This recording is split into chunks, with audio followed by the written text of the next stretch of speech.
Mary's favorite guest is on the air with us. Oh, Mr. Cory Perlman, he is our social media expert, and he is here to talk about, of course, social media keynote speaker, owner of Impact Social Media Incorporated. Let's not forget CoryPerlman.com for his keynote stuff. That's right. So I was just asking these guys, Cory, last break before you came with us, if anybody's actually using social media here anymore. If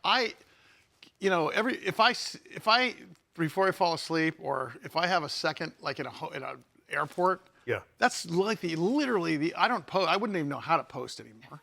I can share a story because it'll say share a story. There you go. Yes, all but right. There's no music to it. There's no. People call me and say, "What's that thing with the plus button and the thing? The thing with the circle around it?" Like, and the no thing. idea. I'm giving up. I mean, I know that it's important, and I know that it's like we're leaving money on the table as businesses by not taking advantage of social media, because it used to be, you have a website, what else do I need? So talk to us about some of the trends to watch out for in 2026. Is there anything new coming? Well, good to see you guys. Happy New Year, as always, and great to be on the show. I'm not seeing any new platforms on the horizon, but what we talked about last year is the potential of TikTok to go away. Yeah. And that sense obviously changed. So my prediction is that more businesses are going to plant their flag on TikTok as the demographic of the audience gets a little older and more into our sweet spot of a potential buyer. You know, I was talking to Mary. We've got 90,000 people following us on TikTok Money, on Sully Speaks Money on TikTok. And we went viral 2 years ago when we were talking about Elon Musk and Tesla. And we don't do any best practices stuff. But my question is, can you, and I think I've asked you this before, maybe I haven't. Let's say we want to do a cooking show suddenly. Can you repurpose that audience to Sully Speaks Salmon, Sully Speaks Spam? And keep the same, because it seems as though they're there regardless if I'm posting or not. Now I know that isn't for everybody, but maybe I'm simplifying this. Well, here's one little trend that's happening that you could jump on is there's something called trial reels on Instagram right now, where you can post reels to a non-follower audience. So if I were in your shoes, I would take that clip that went viral and I would post it there on trial reels and get it to a new audience and get a potential second viral sensation. Interesting. Well, a lot of it is not even who's following you anymore, because it's being posted on, your habits on social, and you're getting in the For You page. And everything on my feed, I get some people that I'm not following because Instagram tells me I'm going to want the information, and a lot of times I do. Yeah, and I know this is a business show, so I want to give you a New Year's resolution that I'm trying to do, which is to supplement or substitute my doom scrolling on either Instagram or TikTok for LinkedIn. Because if I can take the couple minutes, or even sometimes the 30 or 45 minutes that I waste on Instagram on the most ridiculous nonsense that I see, and scan potential business opportunities and stay engaged with people who can actually do business with me, imagine what 2026 could What are you look like. talking about? Don't you want to know how the pyramids were built? Don't you want to know that we've got there's a thing in this space that's going to crash into us next March? I mean, seriously, it's now, by the way, all of you in the studio will now have pyramids, of course, and now have alien stuff on.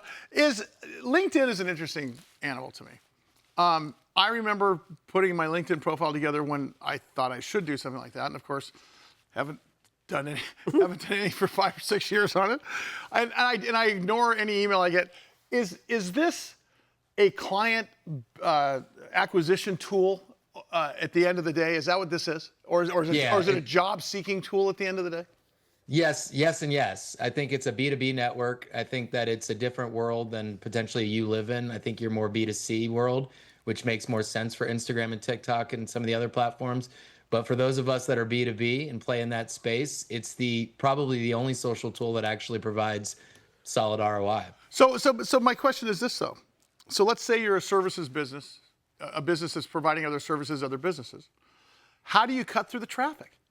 Because I think I think that's been the bane of the social media existence. Let me bring up the music industry again.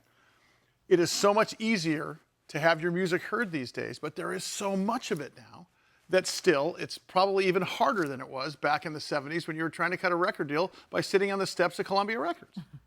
Yeah, I'm not going to blow smoke, Sully. It's noisier than ever. But the two things that are most interesting to me is the adoption of AI, as you all know, has been faster than any of us could have imagined. So 2026, people are frustrated with it. They're annoyed by it and they're pissed off about it. So I think the way to cut through the noise is going to be more real, to be more human. Episodic content, something I just shot recently where you could tell by the ums and the ahs and the dog barking that it was not AI. That's the type of content people want to see. Cory, do you think we will ever get to the point, or maybe we're getting there sooner than we know, where someone says, all right, we're going to have an AI-less social media platform?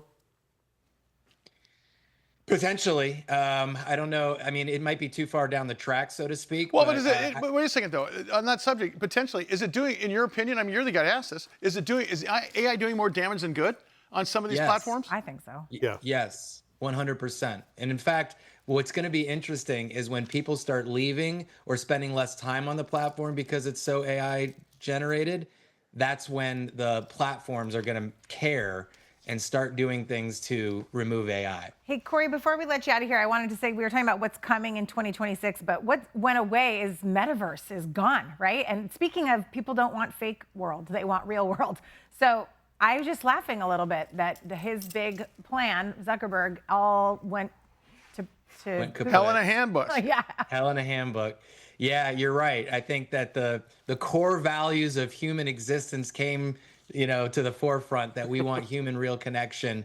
And so hopefully we revert back to that in 2026 and beyond. The interesting part is that all those things that we were addicted to, Vine, MySpace, I can't even remember a number of them, they're just gone completely. Right. And I'm wondering when Facebook's going to join that crowd. That's got to be the one that's on the cliff now. To me, Facebook is just one giant ad. And Yeah. God forbid you click on one of those ads. That is all you are going to see in between stories and people you actually care about. Yeah. So Mike's getting a, bikini ads as well. Okay, I looked up bikini wax, and boom, comes across my screen. Cory Perlman, social media keynote speaker. He's owner of Impact Social Media Incorporated, CoryPerlman.com and ImpactSocialMedia.com. He is our go-to for everything social media.